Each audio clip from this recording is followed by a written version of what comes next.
आज महात्मा फुले यांची जयंती आहे. 11 एप्रिल 1827 रोजी त्यांचा जन्म झाला. महात्मा फुले हे महाराष्ट्रातील समाज सुधारणेचे जनक समजू शकतो आपण. जसं देशामध्ये राजा राममोहन राय आहेत, तसं महाराष्ट्रामध्ये महात्मा फुले आहेत. त्यांनी जातीव्यवस्था, अस्पृश्यता किंवा महिला शिक्षणाबद्दल भर दिलेला पाहायला मिळतो. त्यांनी ब्राह्मण्यवाद जो समाजामध्ये पसरलेला होता त्याला दूर करण्यासाठी प्रयत्न केलेले आपल्याला पाहायला मिळतात. पण त्यांच्याबद्दल सगळ्यात महत्त्वपूर्ण अननोन फॅक्ट काय आहे, तर महात्मा फुले हे सगळ्यात मोठे त्या काळातील उद्योजक होते. त्या काळामध्ये टाटांपेक्षा श्रीमंत महात्मा फुले होते आणि त्यांनी तो पैसा जो आहे समाज व्यवस्थेसाठी, समाज सुधारणेसाठी वापरलेला आपल्याला दिसून येतो.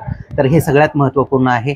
दलित शब्द हा त्यांनी रुजवलेला आहे. पूर्वी अस्पृश्य समजला जायचा, तो आता दलित शब्द म्हणून स्वीकारला गेलेला आपल्याला पाहायला मिळतो. तर अशा रीतीने आत्ताच्या काळातील महत्त्वपूर्ण वाद ही आपण पाहतो त्यांच्या पिक्चरबद्दल, तर हा ब्राह्मण्यवादाला विरोध असणारा त्यांचा एक